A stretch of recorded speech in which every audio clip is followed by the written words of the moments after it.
This episode of the Busted Wide Open podcast is brought to you by Blueberry. Blueberry offers the best media hosting, accurate listening stats, and their all-new PowerPress Deluxe sites. A no-setup WordPress website for your podcast with all the necessary links to share your show with the world built right in. If you currently produce a podcast and are looking for a better host, or if you're looking to start a new one from scratch, head over to orbitaljigsaw.com/BWO and sign up for the best media hosting and a PowerPress Deluxe site to get your first month absolutely free. That's orbitaljigsaw.com/BWO, or just use the promo code BWO at checkout for your first month absolutely free. And now, enjoy the show. Hey guys, this is Angel Garza, superstar from WWE, and you are listening to the Busted Wide Open podcast, to the most fresh news of the wrestling. So keep listening and just remember one thing: el Latino está en la casa, baby.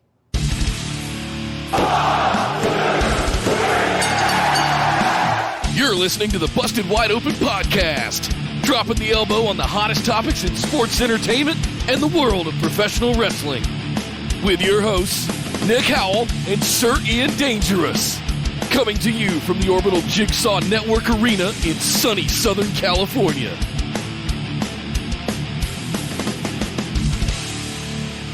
Welcome back to the Busted Wide Open podcast, but if this is your first time joining the show, I'd like to welcome you to episode number 227. My name is Nick Howell. And finding out it's a big deal when the man comes around, but it's life-changing when he comes inside. I am Sir Ian Dangerous, and welcome to our show this week. My goodness, we have some things to talk about. I tried to hold that in. Today. Good Lord, that's what Seth said. Woo! Well, Seth, I think we found out that Seth jerked himself into a shoot, brother. Whoa! So here we it's going to be a bunch of them. Ladies and gentlemen. You guys ready for tonight? It's going to be a heck of a show. It's only been a couple of days since Money in the Bank, and a lot of things have happened. Oh, my goodness. We had an absolutely bombshell Raw last night. Lots of stuff happened. We had returns. We had announcement. We had title changes. So much to discuss today, Nick. Let's not waste any time. Let's do some housekeeping and get right into this show. Yes, guys, come over and join us on Facebook. Just search for Busted Wide Open. Like our page and send us a join request to get into the group with the rest of the phenomenal ones for some fun memes, great news stories, good, fun, positive wrestling community that we and all of our fans have built over on Facebook. If you're not in there, you're missing out on a good time. You can also follow us over on Twitter and Instagram at BWO Podcast. The place to be throughout the week is our Discord community as well for live chats for every show all throughout the week, including dedicated channels like Money in the Bank like we had on Sunday. Shout out to everybody. Great chat. Hope you guys enjoyed the recap and our thoughts on that, but you can go back and read through the logs of what everybody thought about Money in the Bank if you so desire, but you can find a link to that in the description below here on YouTube or pinned across our social media profiles. Such as youtube.com/bustedwideopen, where we stream every Tuesday night at 8 p.m. Eastern, 5 Pacific, and every Saturday at 3 p.m. Eastern, noon Pacific, as well as doing our patron mailbag episode, live streamed as well, right here at youtube.com/bustedwideopen. Make sure you subscribe, jingle that little notification bell, so you get alerted anytime we have upcoming streams or go live. Last but certainly not least, our phenomenal ones, our beautiful, lovely patrons. Thank you guys so much for all your support and love that you give to us and the show. If you'd like to get in on some of those exclusives, head over to patreon.com/BWO. Sign up for one of those reward tiers. Get access to the show notes for every episode, the ability to ask questions for the aforementioned patron mailbag episode that we do every Saturday, bonus episodes at the $10 tier, Skype calls up higher, all kinds of good stuff available over at patreon.com. Ian, yes. I don't know if this is big news or not, but you have it in the note here that we have some big news. So are we doing big news? It's kind of a joke, but yes, let's go to big news. Let's do some big news. So in the note you say, we gotta get to Raw to do this. There's the big news. It's the biggest news of the week. It's so big. Everything was lit up about it. It's bigger than the other news that I was going to have in the big news section. I had to throw it down the other news section. So, but we can't do it because it's actually part of Monday Night Raw, Nick. So to do the big news, let's go and do Monday Night Raw.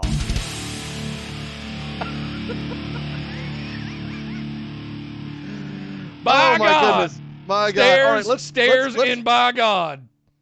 If you don't know, we'll set it up for you. I think everyone knows at this point, but if you don't, it's okay. Somehow everybody knew you. before Raw aired last night. Well, yeah, but even I knew it, and I didn't even watch Raw. Like, that's just how much it permeated. But if you, for some reason, don't know, last night, Becky Lynch, to open the show, came out at the top of Raw holding the Money in the Bank briefcase, which was very strange. And she also had a very odd look on her face. She looked very, I don't know, looked like a lot of stuff was going on internally. Like, she was holding back emotions. You could tell right away. And she got into the ring. She put the Money in the Bank briefcase on a table. She grabbed a microphone. She started to talk. And almost immediately, her voice cracked. Almost immediately, you could tell she was very emotional. And she announced that she had to step away. Uh-oh. For an undetermined amount of time. She was going to be gone for a while. And started crying when she said that. Didn't say why. Just said she was going to be gone for a while. And right as she said that, Asuka's music hit. And Asuka comes running out, starts screaming at Becky about having her briefcase. And Becky goes, I know. Asuka, hold up. Before you get crazy. Yeah. I need. Uh-oh, we lost Ian there for a second. Ian, come back. No! Damn it, right as he was about to drop the bombshell, his internet goes out and he freezes up. Oh, but he got stored in stuck in a nice space there. Oh, there we go. Now you're back. So we lost you about Asuka coming out with the briefcase to get her briefcase back. Yes. Yes. Excuse me, because she was coming out to get the briefcase. Becky said, no, hold on, Becky, Asuka, before you get crazy, because last night Money in the Bank was not what you thought it was. It was not for a opportunity at the title, and she opened up the briefcase, which had a combo lock on it. She opened it up, and inside was the Raw Women's Championship belt. And Asuka looked at it and was like, what are you doing? And Becky's like, yeah, you won the championship last night. And Asuka goes, oh my God, Nani? Grabs the belt. I'm champion. And starts running around doing Asuka dancing everywhere and runs up and jumps on the announcement desk and celebrating. I'm the champion. And she comes back down and gets back in the ring with Becky. And she's like, I'm the champion. Becky's like, yes, you were deserving. You were the only woman who ever took me to my limit, who like just almost kicked my ass a bunch of times. You're the most deserving woman I can think of to have that. And you won Money in the Bank. Yep. So you have that. You go be a champion and a warrior, which I know you are. And I'm going to go be a mom. And when she, and when she said that, you could see Asuka just go, what? Because apparently, and this is beyond speculation. It's actually been said that Asuka did not know what was going to happen when she came out. They said a big announcement's going to happen. Something big's going to happen. Just go out there and act accordingly. Yeah. Which she did. And then as soon as Becky said, I'm going to be a mom, Asuka, like you can see her go, whoop, and just went, oh, Becky. And she just gave her a big hug, and they hugged it out. And then Becky left, and Asuka was like, and went back to celebrating. But yeah, and then Becky, kind of tearfully walked out, and they played her music for a while, and then they played Asuka's music, and that was the opening segment of Raw. Blew my mind. I did not know. I did not hear the rumors and speculation ahead of Raw. I had a very busy day, so I sit down after dinner to watch Raw with everyone in Discord and just, why is Becky carrying the briefcase? This is odd. I've never seen this before. And then I started to put two and two together, like, oh man, is she injured? Is this a Roman Reigns cancer kind of announcement thing? Oh no. I actually got really concerned there for a second. And then I kind of started to put two and two together and go, oh. I thought the title in the briefcase was genius. I thought that's something we had never really seen before. I thought it was really, really clever of how they pulled that off. I'm a fan of it. Very happy for Seth and Becky. Congratulations, you guys. But yeah, and Asuka kind of, is she face again now? Is she still going to be misting? I don't know. I have no idea what they're doing with Asuka. Like this throws everything up in the air. Yeah. We're not going to have someone with the Money in the Bank chasing the title. Like, and here's the thing. On the one hand, the very first service level, it's like, hey, happy for Becky. Awesome. Go be a mom. You wanted this. But then the business side of me steps in and goes, what the hell are you thinking? What was Seth thinking? What were you guys, what You're literally at the top. Both of them. You are, well, both of them, but Becky's not going to be able to compete. Seth is for a while. He's probably going to want to go off and be a dad at some point, but sure. Becky's the one who's going to be out. She's out. You're at the top. You are the champ. Have been for the better part of 2 years. And now you're going to essentially throw it all away to become a mom right now. And it's kind of what Ronda did too. Isn't that ironic? But Ronda wasn't the champ. Well, she was at the top. She had her match. She lost the title and she left. All right. Becky was still the champ. This was obviously not as like Ronda. It was kind of planned. Go to WrestleMania, work the match. You're done. Becky didn't put Shayna over at WrestleMania. She beat her. And by the way, according to math, she would have been pregnant at that time during that match. Barely. She may or may not have known, but she would have been pregnant during that match. The kid's due in December. So, and they did deal with this. They dealt with the many facets of what this means on this show. And I had a lot of emotions about it. You know, I went all over the place, Nick. I don't know how you felt about it, where, you know, on the one hand, I was like, hey, great for her. I'm so happy for her. This must, you know, she's wanted to be a mom. Like I am genuinely happy. And, you know, they showed a clip with her and Vince in the back and, you know, he seemed like he was, okay, cool. But man, dude, if I was a promoter and my top draw was like, yeah, I'm sorry, I got pregnant. Whoops. I'd be pissed. Yeah. I would be pissed. Yep. Hey, I got to break in and do some super chats real quick. Line Drive Kyle with the $20 in the super chat says, this is one giant, the ending of Charlie and the Chocolate Factory moment for Asuka, and I love it. This is New Japan levels of working history for this moment, and I loved it. Whoa, wow, they're coming in. Holy smokes. This doesn't work with anyone else but Asuka. I see what you're saying, but I don't know if you could just say that. Nobody else. But thank you very much for the $20, man. I agree. Very happy for Asuka. Well, and think about it. Asuka actually, She's like we were thinking about Asuka and like, well, they're not using her right in Raw. We didn't like how she was used for the build for the Mania match, and like we were worried that Asuka was not going to be respected properly by the main roster. And for a while there, it was worrisome. But she has been just the face of the audience-less WWE in terms of how much energy she puts out when she goes out there. Like, she's captivating.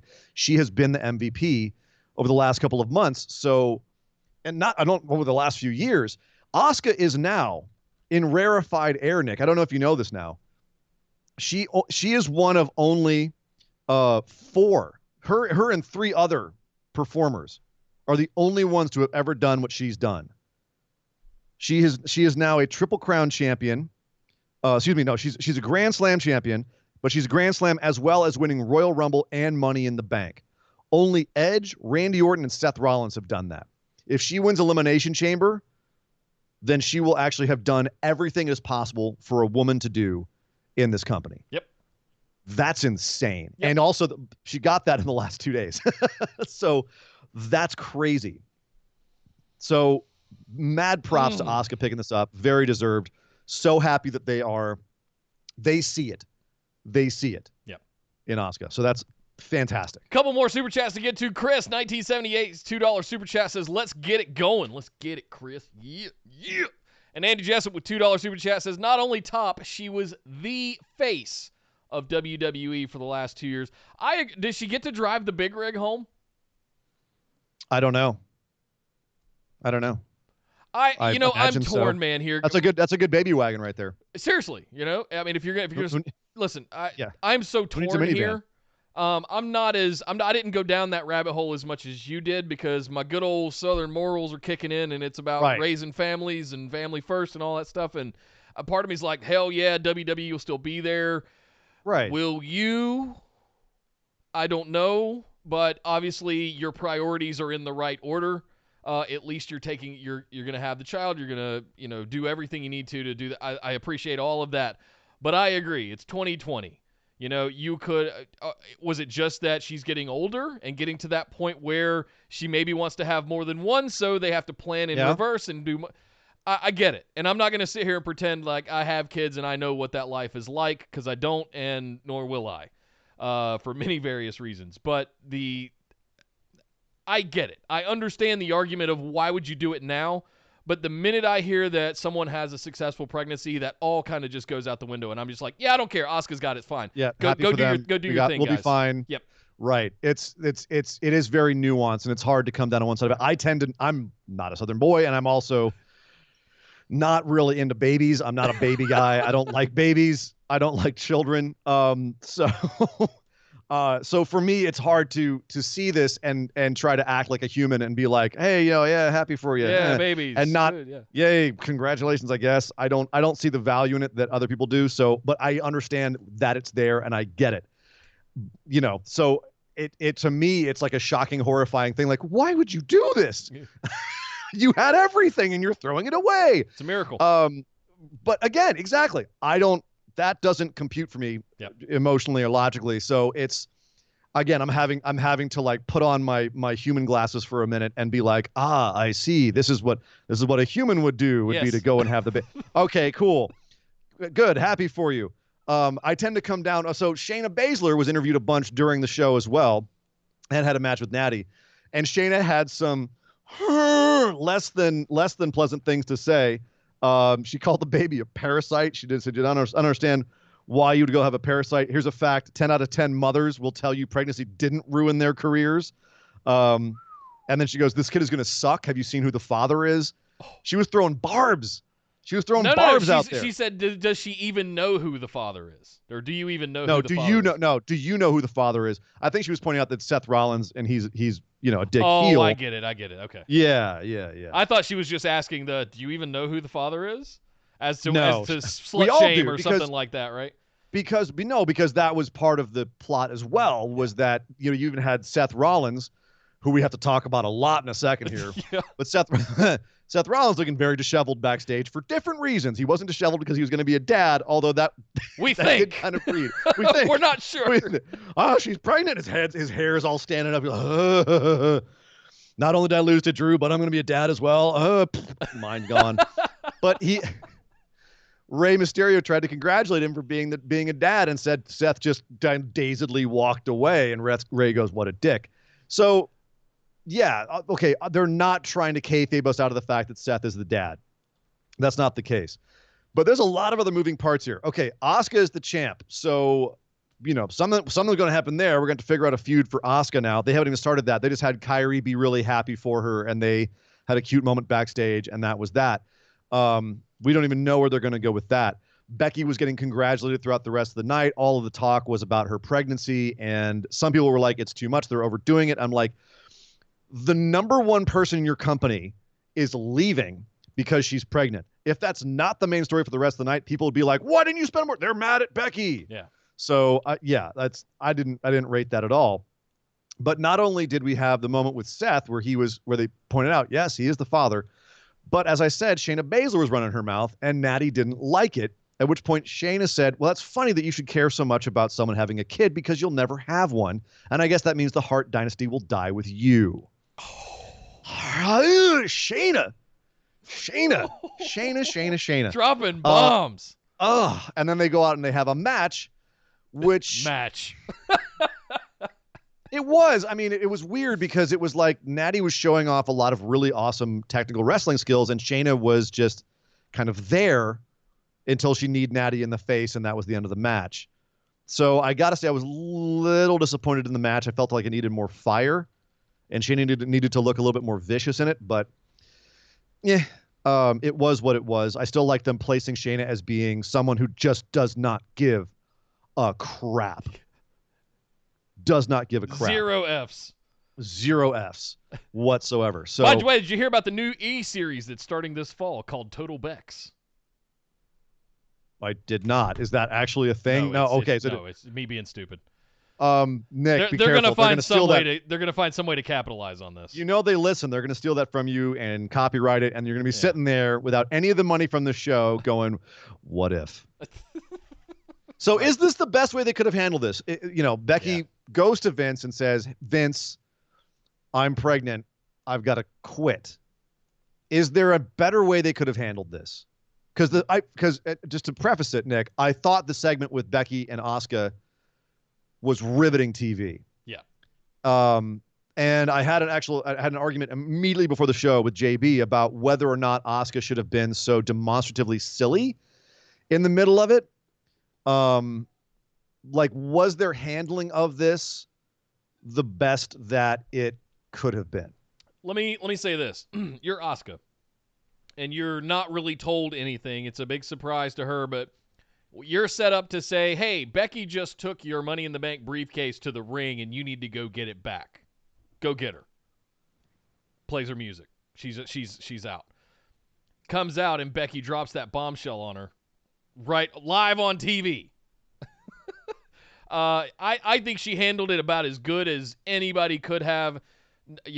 Accent and, ability to communicate, plus maintaining the thing that she's known for, and it's frankly been the glue of this no audience era that we've been in the last couple of months, is Asuka running around crazy going, It's her new gimmick is I love crazy Asuka. Yeah. I absolutely love it. I think, could it have been done any differently? There's probably a dozen different ways you could have done this, but I loved the uniqueness of the swerve that there wasn't a contract in the briefcase. It was actually the title.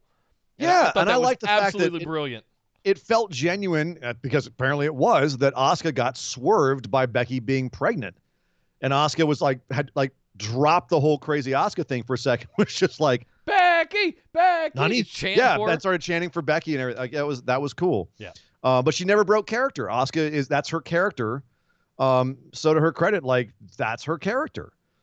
So, the best thing I saw on Facebook today in our group, by the way, which you should come join, listener, is that apparently they're going to do the gender reveal with an Asuka mist. Jesus Christ. I can't wait to see that. A couple of super chats to catch up on. Chris, 1978, with a $5 super chat, says, explain to me how Ray and Alistair are still alive. We'll get to that. Another wasted story with Alistair. Thank you very much for the $5, Chris. Marshall, with $2, says the Colby Lopez show. The Colby Lopez show. Seth is now responsible for taking out Sting, Samoa Joe, Becky, Finn Balor. I'm saying, Nick, you're mad at Nia, but why aren't you mad at Seth? Seriously, talking about unsafe workers? Yeah. Kyle with the $2 super chat. The smile from Becky during it makes it okay. I agree. Becky's genuine emotion is, it makes it Becky, all work. Becky looking at Asuka being happy and just kind of unable to control. She's in the middle of breaking up and crying, and she's like, "This is adorable." When Asuka's running around, that totally did it for me too. I was just like, "Okay, this is great." Yeah. Runs over, gives her a big hug. They embrace. Becky leaves. Asuka continues to celebrate. I think this was about as good as you could have gotten on this thing. Shayna. Whoa, oh man, I'm not done with you, Shayna.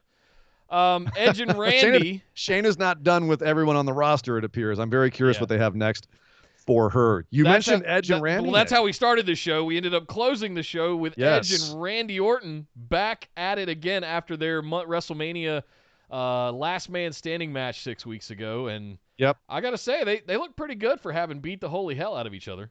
Well, it has been a minute, and they've had time to heal up. I don't think Edge was feeling too good after that. Neither was Randy. But here they are again. Edge coming out to say, I had this match with Randy, and, I'm back, and I feel pretty good. Got it off my chest.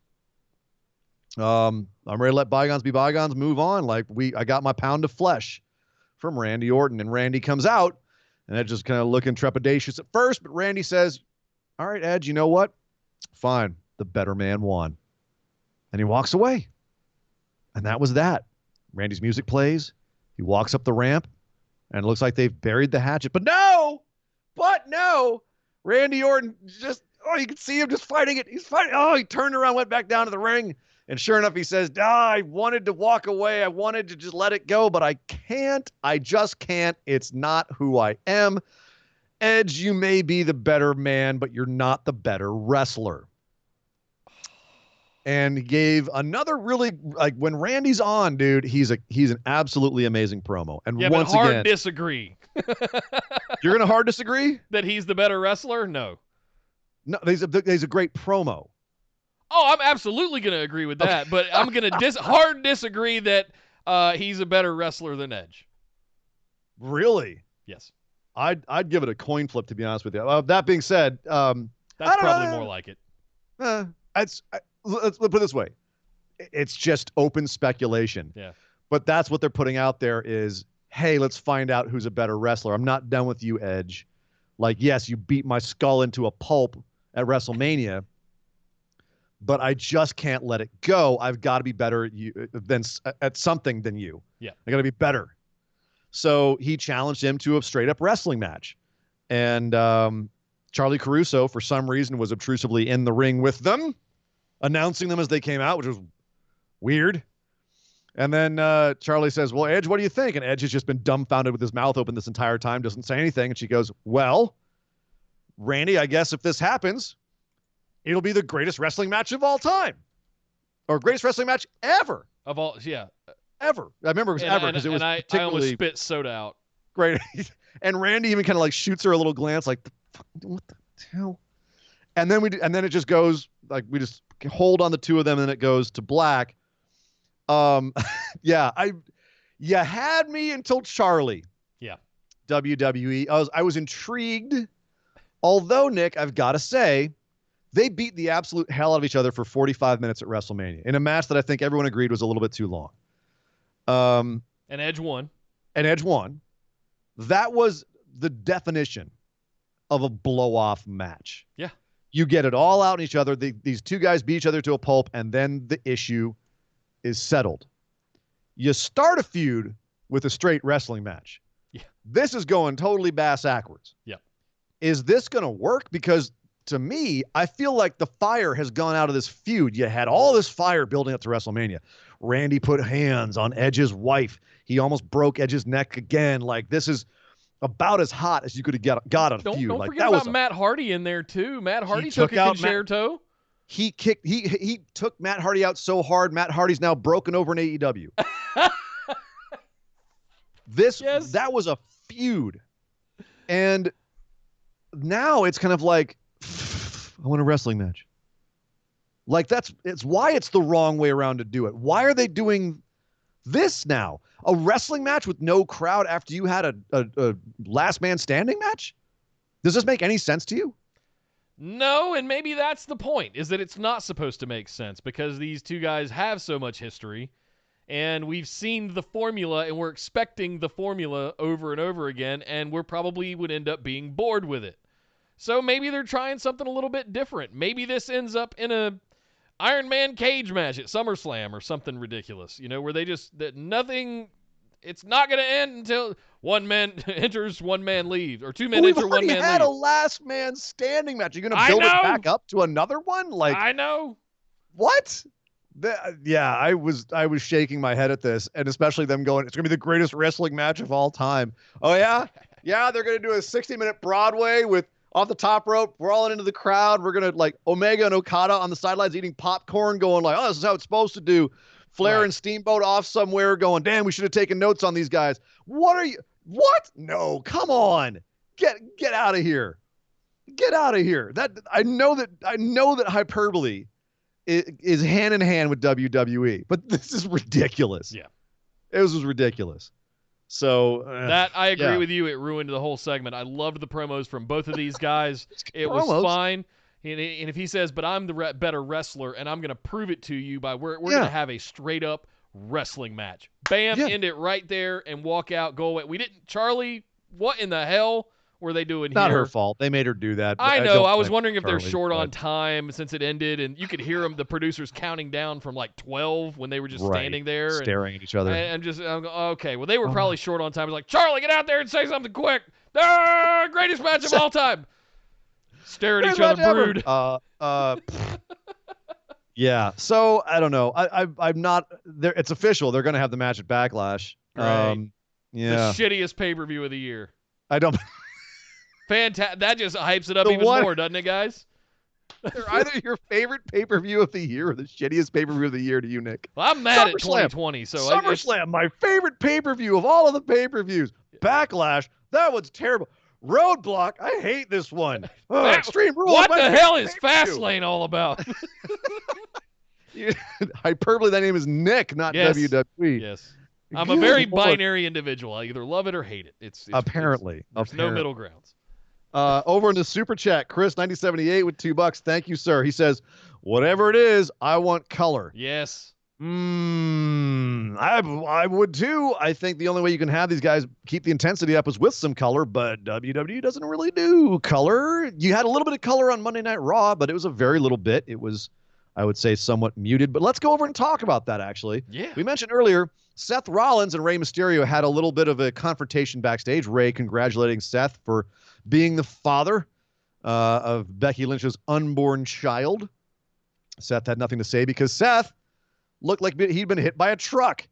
His hair was all akimbo. His abs weren't flexed. He didn't look like he had done, like he wasn't greased up, like he hadn't prepped. Like it wasn't just that his hair, he looked like he hadn't like done stretches or workouts before to get himself all vascular. Like he just looked like a little bit, he just looked, but Seth and Murphy had a match against Rey Mysterio and Aleister Black, two dead men. Supposedly. They explained away the fact that Rey and Aleister were alive and in competition on Monday Night Raw, Nick, after getting thrown off the top of WWE's Titan Towers building. Like, oh yeah, they got thrown off, but it was onto a secondary roof about 6 feet below, so they're fine. Wouldn't that still suck? It would, I mean, yeah, but no worse than falling off a ladder onto the outside. Well, it would suck. I mean, a concrete roof, pine flexible ring mat. Yeah, there's a bit of a difference. We've seen dudes take spine busters onto the exposed, concrete outside, and then they're back the next night, like in kayfabe. Not 6 feet. if you know what I mean, it still would suck. And they said that, like, Ray's like, yeah, I'm pretty banged up from it. All right, but that's gotta be like. All the things they could have done with that whole thing. Like we were saying, the stunt itself looked like crap. And it did. And and then the next night to have them just come back like, well, luckily, when Baron Corbin attempted murder on the two of us, he had enough presence of mind to know there was another roof down there. So he wasn't actually killing us. He was just, getting us out of the way. Right. Okay. All right. And we're back tonight, and whatever. Baron Corbin's over on SmackDown. Only he isn't, by the way. But we'll get to that. But yeah, we have a match against Seth and Murphy. This was a waste. It was a waste of lots of fun things that you could have done with Rey and Aleister being thrown off a roof. Start a new faction called the Undead or something like that. Rey lands in a tree and he's banged up but fine, but Aleister is now another dead man or something. Like we had all these crazy speculations we thought they were going to do, but they didn't do any of them. Yep. Shit the bed with that one. But at least we had them in a match. Only it wasn't really a match because Seth was like a zombie. He stumbles down to the ring and then he's standing in the corner. Murphy's trying to tag him and Seth doesn't reach in for the tag. He's kind of just standing there staring into space. Until Rey accidentally hits him and knocks him off the ramp, off the side of the ring. And then Seth catches Rey doing a 619 and proceeds to beat the ever-loving crap out of him, even telling Murphy, no, stay back, stay the hell back. I'm going to do something horrible to Rey. And he did. He pushed Rey's eyeball into the corner of the stairs. Oh, it looked nasty. Until Rey bled. It was a great looking spot. And Rey put some like little blood capsules up there to, sell it even worse. And that was the match. It was a DQ. So Seth snaps. And then, Nick, afterwards, Rey is being tended to in the back, bloody eye and all. Unmasked. Unmasked. They showed that whole side of his face, which blew my mind. Well, they've done that a few times since he's come back. He keeps teasing, taking the mask off. Oh, snap. I'm sorry to interrupt. Esme with $50 in the super chat. What? She says, here's a tip. Don't post spoilers in the group or you will be pistol whipped. What? Sheriff McDonald will not pistol whip you. He will just talk. He will send you a very angry letter. That's the extent Metaphorically. Metaphorically. He's sheriff for a reason. He didn't get there by being nice. No. While we're at it, Kyle with another $5 super chat. Rey and Black with AJ start a faction called Immortal. Huh? Oh, Impact owns that. Damn, just being litigious as usual. Yeah. Yeah. The Undead. Do something with it. The thing I'm most disappointed about here is the that Risen. that's good. That sounds do weird. something with Aleister Black. Ray is Ray, and Ray has had his career, and he's in the twilight years, and he's here to put other dudes over. Fantastic. You have got something in Aleister Black that is really, really effing special, and they are not doing anything with it. And you just threw him off a roof, and you had a perfect opportunity. And, yep, just put him in a tag match randomly. He's just a guy. He's just a guy. Just a dude. Esme, thank you so much. Thank you so much, and thank you as well, Kyle. To Kyle. Thank you very much, Kyle. And Andy Jessup coming in with $5 as well. I'll let you read that one. Dominic comes to avenge his Ray, but becomes a disciple of Seth and then retires Ray. Ooh. Hashtag Nick booking. That's a little Nick booking, but I'm not as mad at that as I am at Nick booking. Just remember, everybody, I survived Nick booking. Oh, we haven't shown anybody yet. You guys are getting the getting a preview coming soon. Preview right there. Merch coming soon. Yeah. Okay, so we're in the back. Ray's getting tended to, and Aleister's checking on him, and Seth and Murphy show up, and Seth goes very quietly, I have no idea what happened out there. Ray, I'm sorry. What happened out there? And Aleister and Murphy get into it, and they cart off Ray, and Seth follows them out, kind of stumbles out after them, and then Aleister and Murphy get into a big scrum in the medical room. They have to pull apart brawl. So that was this whole segment. Nick, if we never had proof before that they listen, what did we say? What did we say on Sunday that would be the logical next step for Seth?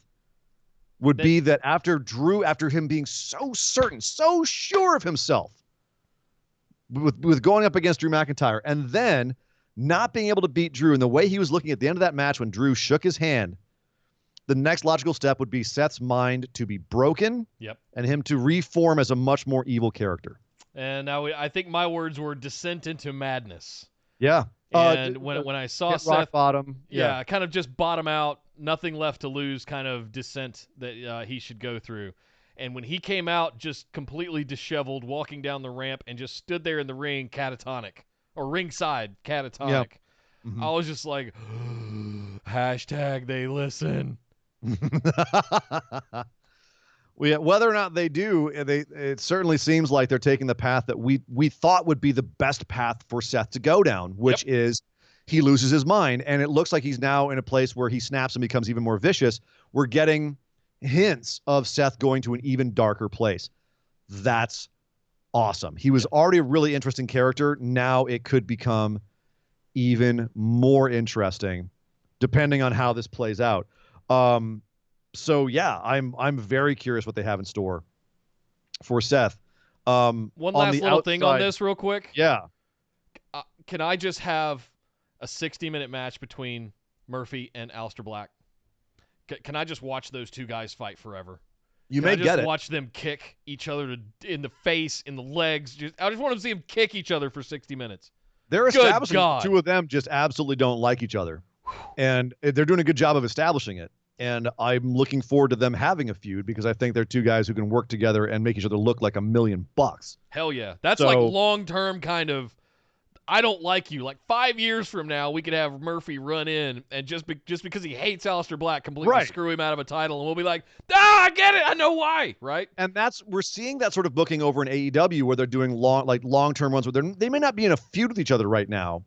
But those two have a history. They don't like each other, and there's some that still exist in WWE. They're making the Edge and Randy thing into being about the history. Miz and Bryan is probably about the only other one I can think of. One of the best ones. That's one of the best ones currently going right now. Yeah. Is they just don't like each other. Vince McMahon, Bret Hart, Well, yeah. Well, so yeah, good things looking like they're coming for Seth Rollins, but maybe not good things coming for the group that we're calling Los Ingobernables de WWE, that being, of course, Andrade Cien Almas, Angel Garza, and Austin Theory. We saw them squabbling in the back, and it looked like it was Angel Garza and Theory particularly not liking each other, but Andrade taking Angel's side and Zelina just trying to calm them all down. We then had a match, Angel Garza versus Tozawa. He ends up beating Tozawa after getting mad and putting on the wing clipper and then staring at Austin Theory and being like, I knew this all day too, bro, while he pins Tozawa. They all get into it after the match, and while they're all squabbling, out comes Drew McIntyre to say, oh, so sad to see you guys having problems. Let me Claymore both Theory and Garza out of the ring and then get up in Andrade's face and challenge him to a match. Wait. All right. Didn't we just do this a couple weeks ago? We did. And that time it had a story, Nick, where it was payback for Andrade taking out Drew in NXT and taking Drew's title. That matter should have been settled. Why are we doing this again? And having maybe not exactly the same match, but essentially the same idea. Andrade goes for Drew's arm. Drew mans up, gives him the Alabama Slam and the Claymore, and that's it. Drew beats Andrade again. Why have your top champ beat your U.S. champ twice in a row, clean as a whistle, demonstratively? What does that do for your U.S. champ? Nothing.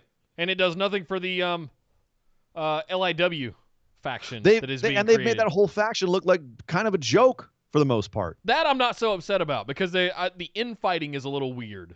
We just saw this faction going. We're going to break him up. Or what are we going to send Theory back down to NXT or Evolve, or are we going to break him off solo because Vince likes him and wants him to have a push? What's the idea here? I mean, I don't know. Are they working us to mislead us to think that they're infighting all just to like beat down Drew at some point? I don't know. I hope that's the case, Nick. Yeah. Because breaking up this stable already seems completely odd. Yeah, and then having Andrade presented the way he is, where he took it to Drew, but he still lost. Yeah. That's also bizarre. Twice in 2 weeks with a pay-per-view in between where he didn't even get to defend his belt. Yeah, I mean, are we going back to just Zelina and Andrade? That seems like a big step back at this point. Zelina was being presented as someone who could manage a stable, even though they weren't being terribly successful. The whole thing was just weird. The only thing that was normal about it was once again Andrade ripped off his pants, and we were all granted the glory of the Garza Dawn. You mean Angel Garza, not Andrade? Well, yes, Garza ripped off his own pants. Andrade didn't rip off his pants. That would then things definitely would be getting weird. Hello. That would happen. Hello. Hashtag PG era. Line Drive with another $2 super chat to remind us that the U.S. title has not been defended since February. Yep. Yeah. Between that and the IC title. Is Andrade still being punished for his wellness policy violation? I don't know. One wonders. I wonder what the mentality is with him right now. No, you don't get a pay-per-view match. No, you don't get to beat Drew McIntyre. No, you're just going to get Claymore to death by Drew McIntyre for the next 3 months. Claymore to death and chopped to hell. Drew chopped Andrade's chest off again, chopped his soul out his back. And Samoa Joe had a call on it I thought was great at the time. And then in hindsight, I went, oh, no. He said, oh, the Scottish Thunder is rolling through the Highlands, which is a great line. But I worry that in the back, they're going to start calling Drew's chops Scottish Thunder. Oh, no. And just, they're going to start calling the Claymore countdown that he does, the final countdown. I wouldn't be mad at that. They start, if you go 3, 2, it's the final countdown. And of course, then we're all sitting there going, they'll start naming everything after the Highland Games. Like next move will be like the caber toss, and we'll get all this crazy Scottish stuff. I don't know why the Alabama Slam for him isn't called the caber toss. That would be cool. I wouldn't be mad at that. Well, you just said you would. No. Because it's an Alabama, it's a legendary move. You can't rename that one at this point. So what? They rename stuff all the time. What are you talking about? All right. What? You don't think the 619 was originally called the 619, do you? We don't have the time. I'm just saying, a Tiger Fade Kick, legendary move, but no, now it's a 619. But do you have a problem with that?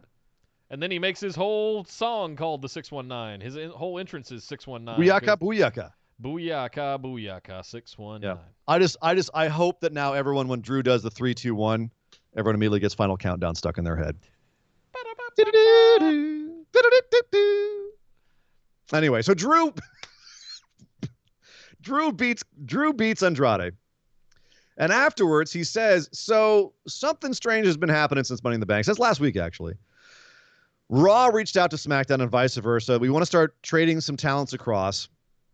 And someone challenged me from SmackDown, and I'm more than happy to accept because I used to be on the road with this guy. I've been all over the world with him, and I know that he's an absolutely awful human being. And there's nothing people out there in the audience would want more than for me to beat his ass, and that's Baron Corbin. So yes, Baron, I'm going to face you next Monday on Raw. And of course, Baron also has a promo backstage, which is, I'm surprised that he got out of there without Alistair and Ray trying to kill him. But he had a promo backstage where he essentially said, okay, yeah, Drew, I'll kick your ass. You know, I know I'm a better man than you. You know everything because of me. I taught you everything you know, blah, blah, blah. Am I allowed to get mad at this pseudo wild card rule thing given the situation we're in? I don't know. I mean, it doesn't sound like a wild card rule. Yeah, where it does. Well, hold on. It's the whims of Vince McMahon, whatever he wants to do. But this is established as being on a whim, and they've been said it's going to be minor. A couple of people here and there. They're going to define him as SmackDown talent. They're not making it something where it's a fake rule that they can't even keep to, like that wild card rule was a joke. Yeah. Only 3 superstars every week are going to be allowed to do this, and then they had to keep to 3 superstars. They never could. Yeah. They never could. It lasted about 2 weeks. This is just every so often someone from Raw will come over to SmackDown for a special engagement and vice versa. Okay, that, while not ideal, is a better explanation than the wild card rule. Someone can SmackDown. It's like almost like a showcase, right, or an exhibition. Sure. You sell it to yourself however you want. I'm trying. I'm trying to sell to people. Like, let's not get crazy about this. It could be worse. It could be the wild card rule coming back. Like, we could be genuinely. We could have Drew Andrade again next week. We might. Don't put that out there. Better than Baron Corbin. Okay, I'm gonna stop. I don't know. Oh, now hold on. I'm gonna try and sell you on something else. Drew ended up his speech by saying, "You all need to tune in next week. I'm going to kill him. I'm going to knock his head off. I've got a Claymore fit for a king." Like, he's talking about this like he's going to absolutely wipe the floor with Corbin. Is the idea here that they're just bringing in Corbin to make us love Drew more because he's going to absolutely beat the stuffing out of this guy that everybody hates? Here's the one redeeming thing I think about it to answer your question. Later, Baron was backstage cutting a promo saying, "Drew rode my cape all last year." Everybody remembers the Constable Corbin stuff when he was teaming up with Drew McIntyre and Ziggler and all that. So early days of Drew coming back up to the main roster. That part I can kind of wrap my WWE logic head around. Like, I like the idea that Drew's getting all this attention now and King Corbin's pissed off about it because he carried Drew when Drew first came up and he never got the opportunity, so he's pissed off and he wants his shot to show the world that he's better with Drew. Tell me that story in a better way, because I like that. Drew's getting the shots that I never did, yada, yada, yada. Drew was overnight made champion, all that, won the Rumble, all that good stuff. Sell me that story, WWE, because I want to like this, but I don't love it yet. Let's see. We'll see. This is Raw. This is happening next Raw, not SmackDown, right? Yes, correct. So we got to wait. Raw. We'll see. Corbin's coming to Raw to face Drew.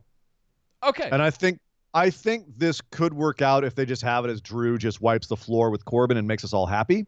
Yep. But it could be bad if Corbin is made to look dominant in this. At least there's a hint of a story. I kind of want him to see. You want Corbin to look dominant? I want him to look like he has an edge because of him. He carried him in the early days. I want to see some early offense from Corbin in the beginning, but then Drew just overcomes it and puts him down. Yeah, okay. You know what I mean? All right. I can get behind that. Yeah. Over the Super Chat, Kyle with $4.99. Thank you, sir. Oh, thank you, sir. He says, is WWE repeating the same mistake they did with Seth with Drew? Money in the Bank, he beats an established name, and then he gets a never-ending Corbin feud. I hope this feud is not going to be never-ending. There was evidence on this Raw that it's not going to be. Yeah. And I think that the way they're going with it is the right direction. I think this Corbin thing is either a feint, like a little like misdirection, or just something again to just make Drew look like that much of a good guy because he's beating guys we hate. I don't think this is going to be a never-ending Corbin feud. Yeah. That being said, Drew has a lot more upside than Seth did at the same time. Fair. I think. Seth had pretty much hit his ceiling. Yeah, and I think Drew's got more ceiling to go. Oh, yeah. Wait, he's just getting started. Drew's going to be our champion for a really long time, guys. That's the picture. In the picture. The way that he's kicking out on one of so many moves. You know what I mean? He's looking like maybe not Brock Lesnar strong, but pretty close consistently. Yeah. So they're investing in him big time. Before we talk about who might be stepping up to Drew McIntyre, let's talk real quick about a return that we had this week. We had a moment of bliss, Alexa and Nikki out there to talk shop, but they were quickly interrupted by the return of the Iconics. Iconic! We had wondered where they were. Apparently they were just hanging out and back until the right time, which was this show. The same show that Becky Lynch announced that she was pregnant to completely overshadow their return. And yes, Sean Spears, I saw your video online working out with Peyton Royce and Billy Kay, and yes, many of us are jealous. Best workout partners ever. I mean, I wouldn't be able to push up anything to be laughing too hard, to be honest with you. But yes, the Iconics are back. They're still doing the iconic stuff, being silly. Billy Kay still trying to get over. Are you joking me? This turned into a match. Billy Kay is a treasure. I'm going to go out there and say it right now. Her emoting and her reactions are legendary. I absolutely love it. They both are. Yeah. They both are. A lot of people talk smack about them in the ring, but like this match I thought was pretty damn smooth. I mean, it wasn't a technical masterpiece, but it was fine. It was acceptable. Yeah. Iconics versus Bliss Cross. Iconics with the ref with his back turned, Billy Kay throws a throat punch to Alexa Bliss. And then they give her a combo tag move for the win, 1, 2, 3. So non-title match, but the Iconics just got one over on Bliss Cross. So do you feel like the Iconics are just back for a moment to give some competition to Bliss Cross at Backlash, or do you think that this lasts all the way to SummerSlam and beyond? I hope they get their titles back, frankly. Really? It's been dead since Bliss and Cross got them back. So I mean, the Kabukis had them there for a while, and they made them very interesting all of a sudden, and then dropped them to Bliss and Cross again, assumingly because Kyrie went and got married, and we were going to have a singles push with Asuka, and it just kind of went nowhere. It hasn't done anything since they dropped them to Bliss and Cross. So Iconics coming back, I'm going, okay, now I might be interested again in the women's tag division, but it's kind of just Bliss and Cross. And the Iconics. That's it. There's no Asuka and Kyrie, kind of. That's the division. She's the Raw Women's Champion now. And they're two of the best looking belts they have in the company. Those belts look great. Yeah. Which is hilarious. It's the smallest division. It's got maybe 6 people in it. The feuds are almost not. Now we have a feud. Okay, we have a feud. Great. And as far as things go, all right, it'll be a feud. It'll be fine. There'll probably be some good promo segments. But at the same time, like, that's it. Come on. We got to build up some more women's tag. I'm happy to see them back. I'll close with that. I'm happy to see them back. I am too. So let's talk about the guy who I suspect will be the next major contender for Drew McIntyre. We have a few guys lined up, actually. This is probably the most guys that I can think of in line to face a champ in a while. We had a match between Bobby Lashley and Humberto Carrillo, which ended up being fairly competitive. Carrillo hung in there, but Lashley eventually put him down. And then afterwards, Lashley was in the back, was talking to MVP, and MVP said, hey, all respect due to Humberto Carrillo. He's a good kid, got a lot of heart, but you shouldn't have to be working that hard with him. What's up? What happened to Bobby Lashley, who was in the World Championship picture? Why haven't you been in that? You haven't been in it since 2007 when I was getting my start. Like, what the heck happened to Bobby Lashley?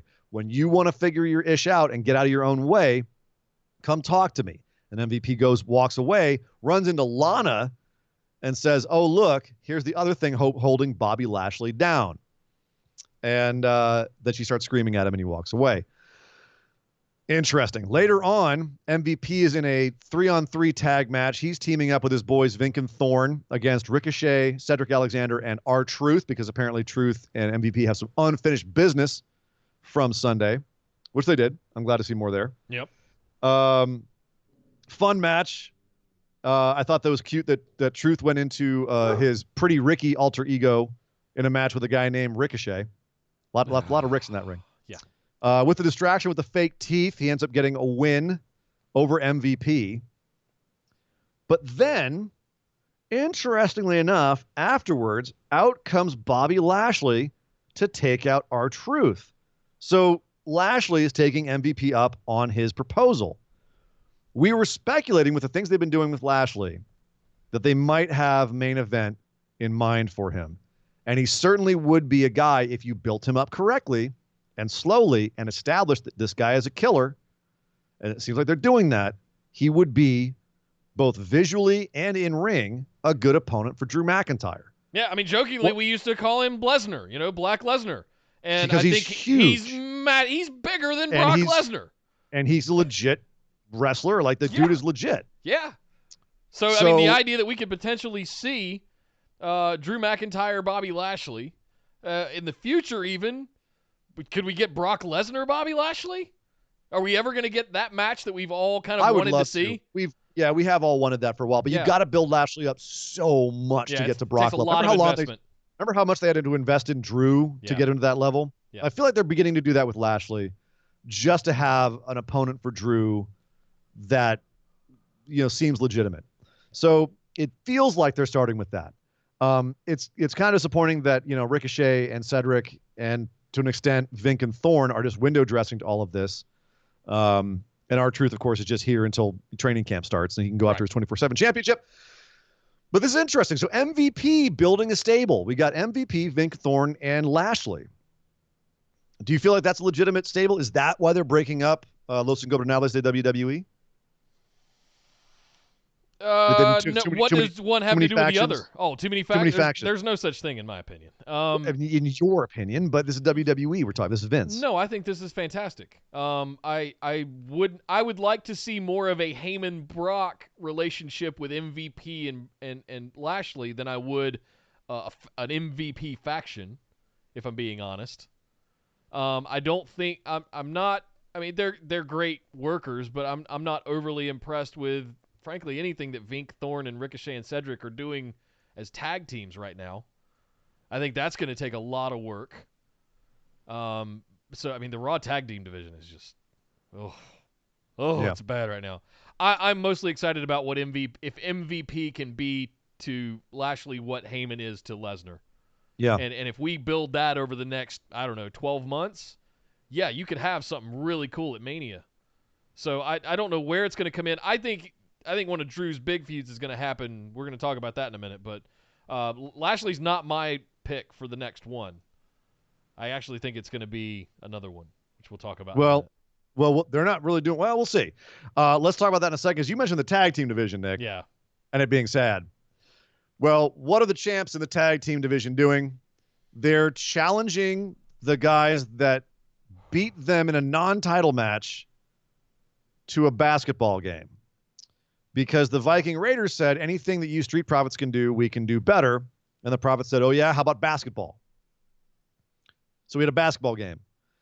This is a team that Viking Raiders are a team that beat the champs. They beat the Street Profits. And instead of getting a championship match, they're all hanging out, buddy playing basketball. What? War Machine. This is the legendary team of War Machine from New Japan. None of that matters. And you have them playing a comedy basketball segment. Have you noticed also that they've transitioned the Street Profits into Shorty G attire at this point? Well, they were playing basketball. I understand, but they were also running saying. around with it. Listen, War Machine. Bianca Belair made those, okay? Don't. War Machine. Yeah. Now, here's what I'll say. Welcome to WWE. On paper, I immediately hated this and wanted to throw my TV out the window. Yes, same. When they announced it, Nick, I cannot lie to you guys. I was smiling the entire time. I was entertained. Damn it. Yeah, especially at the end when they were laughing and they thought they beat the Street Profits. Well, hold on, Nick. We got to get to this. Yeah, okay. Because let's lead it through it, because this segment, oh my God, I wanted to hate this so bad. Yes. And for 90% of it, I hated it.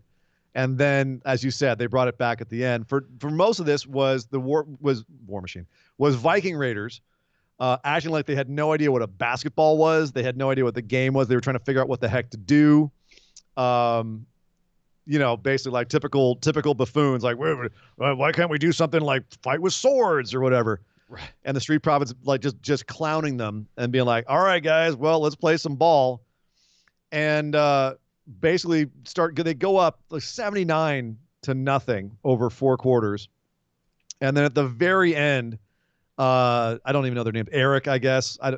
One Eric of the Ivar. I don't know which one's which. Ivar's the big boy. Okay. Eric. I don't know their new names. Give me their old names back. Right. Eric drains a 2-pointer, and then the bell rings, and they're like, we won, we got the last point, we win. And the Profits go, nah, man, that's not how it works. Check out the score, 79-2, and the Viking Raiders kind of go, oh. And then the segment ends, and we go back to Raw, and I was like, oh, that was hot garbage. That was terrible. What did they do? But then a second later, they come back, and it seems like it's a little bit after the game. They're all hanging out, and the Street Profits go, well, I guess you guys aren't as good as us at anything. And the Viking Raiders go, oh, yeah, that's something we wanted to show you. Ivar, show him. Throws the ball to Ivar. Now, I'll call a point out here. Montez Ford legit drained a half-court shot in the actual match.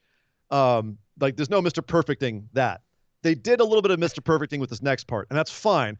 Ivar drains a 3. Ivar drains another 3. Another. Next thing you know, the Viking Raiders are balling out here, throwing hook shots in. Ivar runs down and does a huge old dunk. And the Street Profits are sitting there aghast. Like just jaws on the floor. What? Turns out Viking Raiders were playing Street Profits the entire time.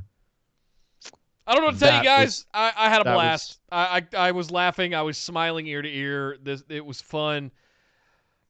But I echo Chris 1978, who just sent us $2 super chat in that said, who booked War Machine in this? I agree. Did this? What we have to admit and recognize to ourselves, and this is going to take therapy, so admit it. They're not War Machine anymore. Not anymore. Nope. You're in WWE now, man. Yeah. It's a comedy show. It's a cartoon. Once I got past that, this was okay. Yeah, you're in a cartoon. You're in a kids show now, yeah. and they're going to present people a little differently. Welcome to the circus.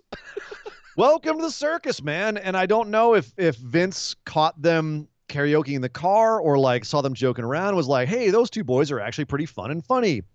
Here's the other aspect of this, Nick. Is it's making Viking Raiders is making Viking Raiders look less serious, less intimidating, less like world-ending monsters. But it is making them feel like they're showing off some charisma. Yeah. They're showing off aspects of their character that people who are just watching this casually are going to watch and be like, those guys are pretty fun. What a fun segment. They're going to get warm, fuzzy feelings for that team. They're going to connect to that team. And this is more effective than the carpool karaoke, which was jarring because we hadn't seen anything like that from them up to that point. So doing skits like this, even though we're sitting here going, this is a terrible, dumb idea, and on paper it sounds awful, and in execution for the most part, it was a little bit cringy. At the end of it, it was actually fairly entertaining, and I feel like that might help the Viking Raiders connect to a crowd that may not know them as well, when they're not the Street Profits, and the Street Profits are just so out there and fun and zany and whatever, and relatable. You can connect to the Street Profits very easily. Viking Raiders, a little bit more of a wall. They're breaking that down. So as long as it doesn't get into like really just goofy pratfall territory, I'm going to give this a pass. I'm going to give it a pass. It's not as much of a pass as the rap battle between the Usos and the New Day, which was something on paper that should never work, but was absolutely brilliant. Right. But I got to say, like this didn't, at the end of the day, make me want to kill myself. One more conspiracy theory I'll lob over the fence at you. Is this what they had planned for the revival that ran them off? In their new basketball orange and blue kits. I wonder if they're getting the gimmick. Tinfoil hats, put them on. No, they're getting the gimmick that the revival ran away from. Oh, God. Yep. No. They're getting their dirty leavings. They're sloppy Oh, seconds of the no. revival. You're giving them to War Machine. Oh, You Nick. bastards. Nick, no. Yeah, he wanted some comedy in his tag teams, didn't he? Yeah, he did. You're right. You're right. He wanted some Where's comedy. my tinfoil hat? It's around here. Oh, no, Nick. Oh. They've relegated War Machine to a comedy gimmick that the revival left the company because so bad they didn't want to do. It's not the they same left the one, company. but I know what you're saying. I know what you're saying. Yeah, Like, yeah. Oh. All right. Roderick Mitchell said dirty leavings needs to be on a piece of merch ASAP. You know, it's a piece of British slang I picked up from one of my best friends. Yeah, I don't want your dirty leavings. Dirty leavings. So, Oh, man. a couple more things on Raw here. We had Jinder Mahal give a speech. He promised a hero's journey to the title. Did you see this as being Jinder's looking like an arrogant heel? Or did you see this as him possibly being like a heroic face? Are they learning from their mistakes with Jinder? And if they're going to try to market him to the Indian population, they're going to try and make him a face this time? Or how did you take this? Everything in me wants to believe that this is all just Jinder coming out. Hey, I made a lot of mistakes. I learned some lessons. And he's saying that now to play it, but he's still going to come in there and he's going to coloss the shit out of Drew McIntyre in the coming weeks. And I think it's Jinder Mahal, Drew McIntyre for the WWE Championship at SummerSlam. We may have a small intermediary feud with Lashley or maybe even Andrade. Who knows if Andrade happens to drop the U.S. title for some reason. I don't want to sit here and go crazy booking, but if they're smart. See, Nick, that you said, I think you hit the nail on the head there. Yeah. Because he said there's going to be a hero's journey. To me, that says it's going to take a minute. We're not going to rocket strap Jinder again. Yeah. We're going to get there. Jinder going after Andrade would be the best thing that could happen to Jinder right now, not Drew. That's a good point. Drew will get a good match out of Jinder. Drew is invested in getting Jinder over. He is going to, way more than Randy ever was. Drew will want to make Jinder into something. But Jinder's got to be built up like they built up Drew. Slowly, pile up some victories, engage, go on a hero's journey if we're going to do that. A pilgrimage of sorts, right? Sure. Yep. If you want to have him be a main eventer again, you got to build him to the main event. You can't just be like, boom, he beats Randy Orton, done. He's the champ. What? He's been building because he looks jacked. And if you've forgotten how big Jinder is, go look up his pertinence, his details.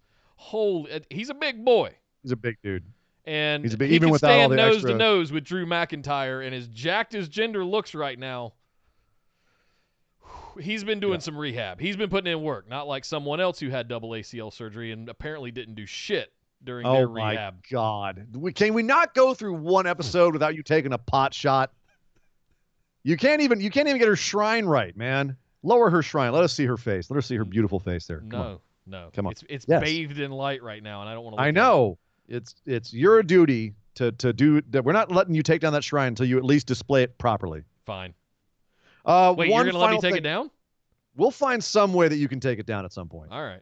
I'm sure we'll find some. You'll have to jump through some hoops. You'll have to go on a hero's journey, Nick. Oh, okay. Take it down. You have to go on a hero's journey. Because I haven't been on a hero's journey. Okay. No, you haven't. You've been toiling in the mid card so far. Oh, wow. Okay. Yeah. You've been beating Akira Tozawa. You have to go on a real hero's journey. Yeah. So AJ Styles, also still alive, somehow, but he was helping to promote the Undertaker special, which, by the way, if you haven't seen it, holy crap, go watch it. Part 1 is out right now. It's fantastic. But AJ was in the back watching the promo for the Undertaker special, grabbed him some popcorn, sat in a chair. Oh, this should be good. And then at the end, looked all kind of dejected and angry and sad and threw the popcorn and stormed out. Is there more to come with AJ and Taker?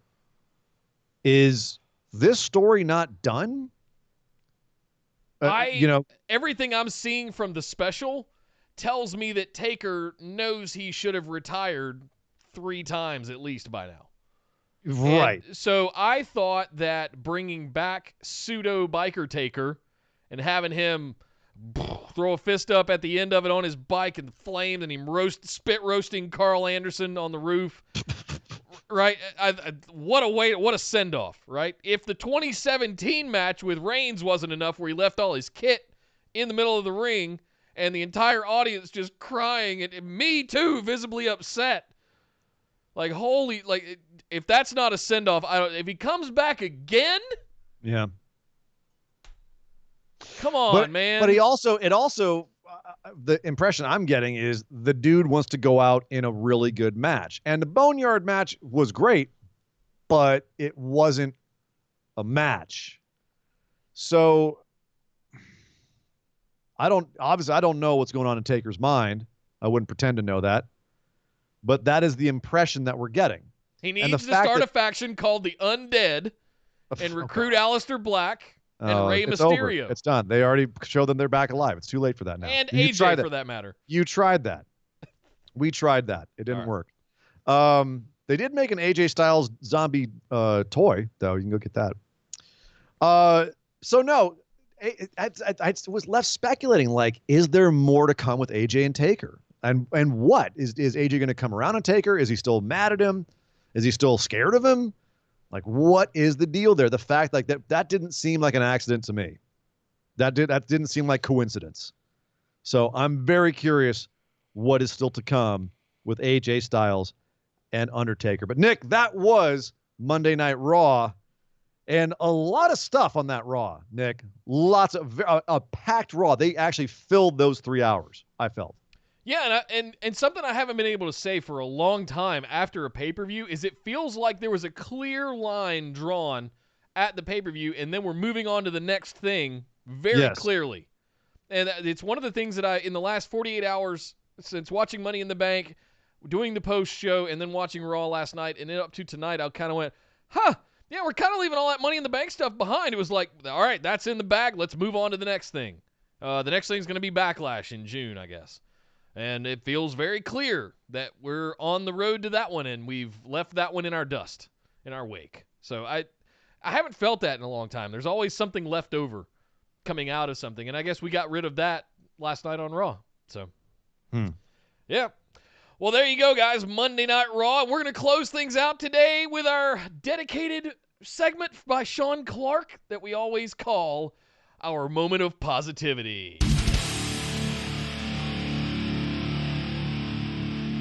Mop, mop, mop, mop, mop, mop, mop, mop, mop, mop, mop, mop.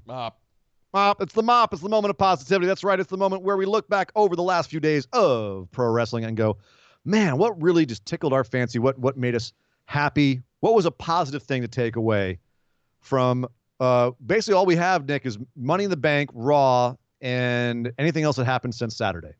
So what was your moment of positivity, Mr. Nick, for the last couple days? Adjust myself here so I can do it. Iconic.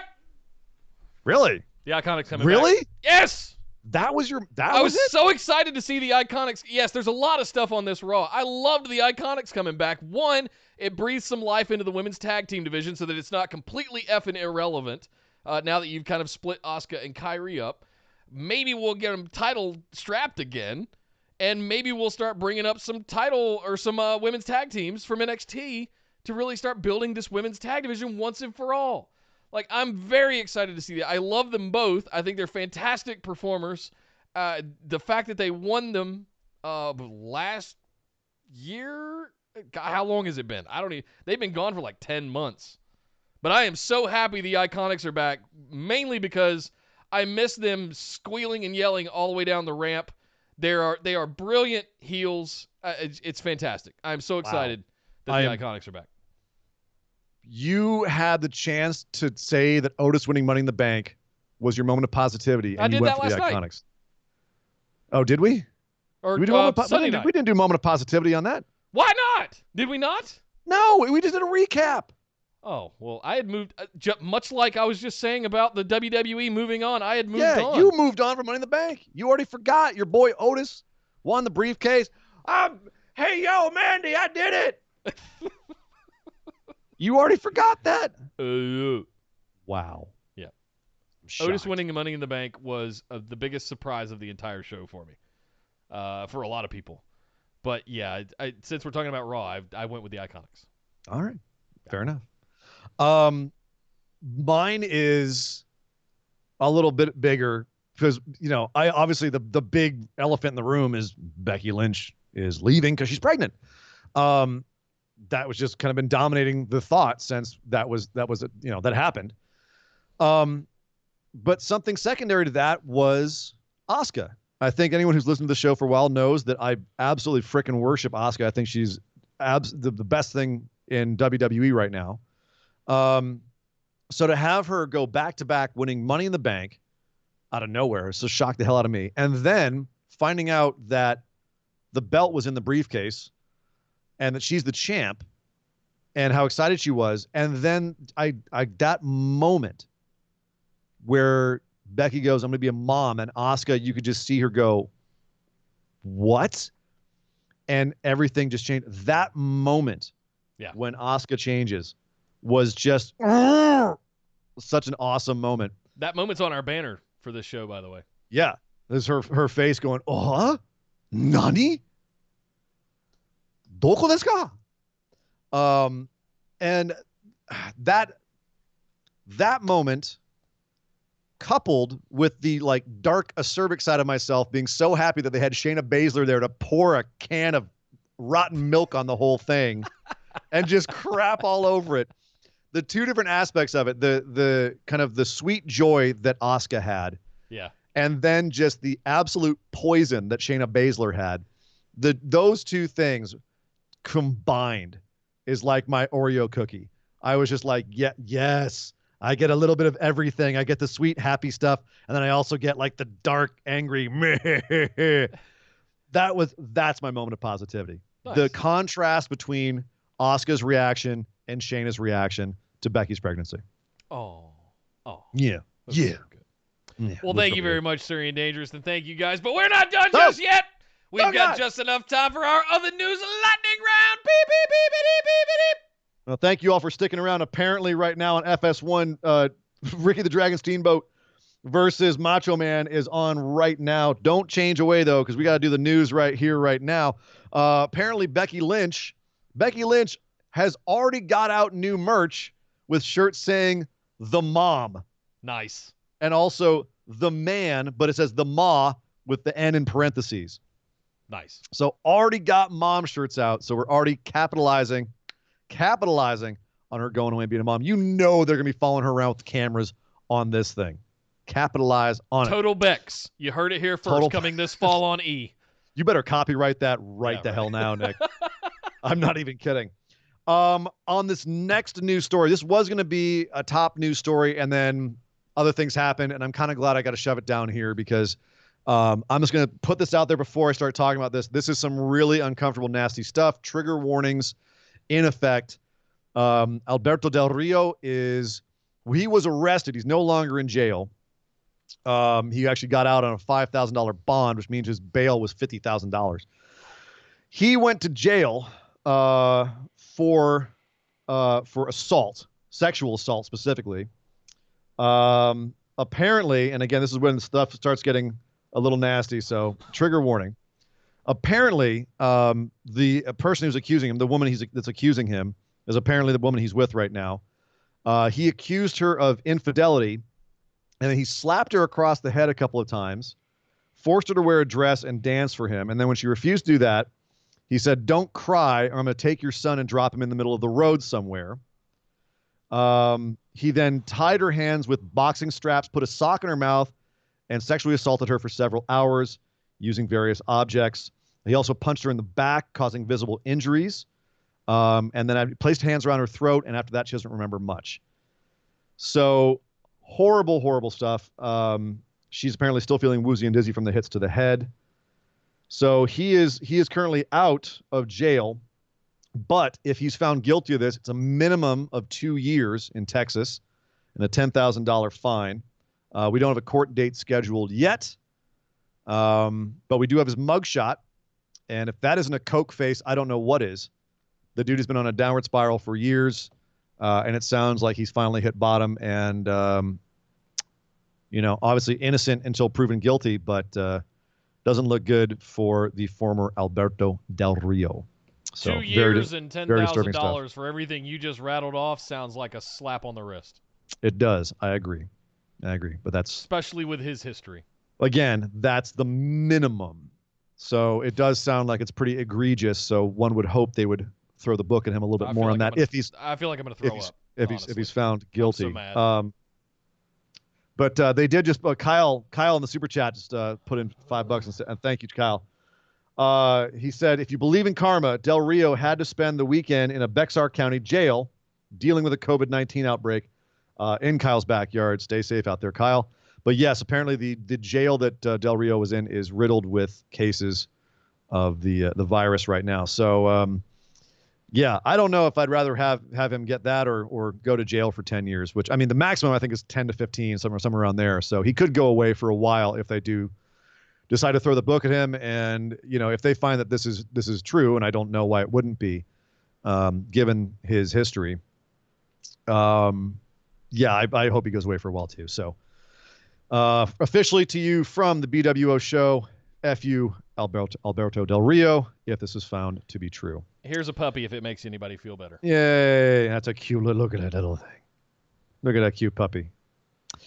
But that's a nice antidote to that crap. Let's move on to something a little better. In happier news, excellent performers Su Yung and Crazy Steve have re-signed with Impact Wrestling for a multi-year deal. So they're going to be back for a while. Crazy Steve has been. Su Yung announced she was a free agent back in February, I believe, and then Crazy Steve has recently been there since Rebellion. He was a partner with Rhino and Tommy Dreamer in a 6-man tag match where they beat OVE. So he is actually he's back in a major way. It looks like the Impact liked what he did, and they're going to keep him around for a while. Su Yung, I think, is a great talent and kind of at this point one of the people that I associate with Impact. So good call there. Carl Anderson is staying busy. He has filed a trademark for Chad Too Bad, which is awesome. Because it's not like he's going to be playing that character on Southpaw Wrestling again anytime soon. But if you wanted to take that character on the road, I certainly wouldn't mind it. Sting apparently is not currently under WWE contract. WWE contacted Mattel and said that they had to recall the Sting toy from the Legends Series 7 group of WWE toys, upcoming WWE toys, because they're still negotiating stuff with Sting. Who knows what that means? Not willing to speculate at this point. Just want to throw that out there. Sting not currently under any kind of WWE contract. There has been some Twitter back and forth with some members of the Elite over the last couple of days. And also with Lance Archer. He said, nice to see you in AEW where you deserve to getting the shine you deserve. Sting. Not saying he's throwing a Randy Orton at WWE, but not saying that either. Right, exactly. Throw like, I mean, I'm not talking to AEW there, WWE, if you wanted to give me another nice Legends contract. Yeah. I'm just saying, you screwed me at WrestleMania. You made me end my career on a sour note when you could pay me some damn money. How about that? SmackDown this Friday. Tune in because they will be apparently addressing the Intercontinental title situation, the fact that Sami Zayn has refused to come to work due to concerns about health with the current outbreak. So they will be addressing that. It would be a shame if they strip Sami after all this time. He finally gets a damn title and they strip him of it. But at the same time, it wouldn't surprise me at all. Nope. So tune in to SmackDown this Friday and come check us out on Saturday to find out everything that happens if you don't want to check it out. But you can also check out NWA's Carneyland. They're doing a new show now on Tuesdays at 6:05 Eastern, 3:05 Pacific.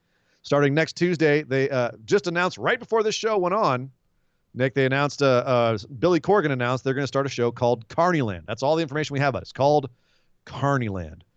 Don't know anything else about it right now, but produced by NWA and Billy Corgan. They've done really good stuff so far, so I'm curious. I look forward to checking it out. Hopefully you guys check it out too. And that, Nick, is the news. Well, thank you, sir, Ian Dangerous, and thank you guys for joining us. A special shout-out to everybody in the chat with us here live on YouTube, and a special shout-out to Kyle, Chris, Esme, Andy, everybody that dropped us some super chats tonight. Thank you very much for all of your generosity. We really appreciate it. And thank you guys for being here and being a part of the show with us. When we do it live, on YouTube at youtube.com/bustedwideopen. Make sure you guys are subscribed and like this video and any of the other ones you like, because algorithms, and it makes us feel good. But other than that, that's really about that. All that thumbs up serves for. So thumbs up for us if you want to let us know that you like this video. We really appreciate it. Leave us a comment. Let us know what you think about these videos or anything we could do differently.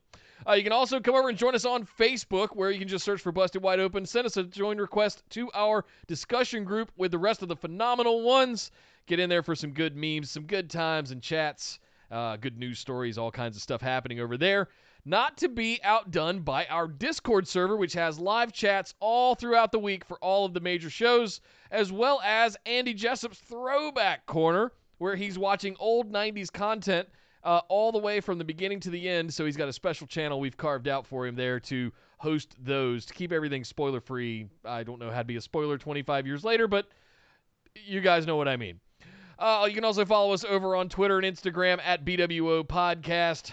And if you'd like to get on some of the exclusives for this show, the best way to support the show is over at patreon.com/BWO. Sign up for one of those awesome reward tiers, get access to show notes, ability to ask listener questions every Saturday for our patron mailbag series, bonus episodes, Skype calls with me and Ian, all kinds of good stuff. Yeah. Over at patreon.com/BWO. But my name is Nick Howell. You can find me on Twitter at DataCenterDude. And I am Sir Ian Dangerous. You can find me on Twitter at Sir Ian Dangerous. But my God! Would somebody stop the damn match?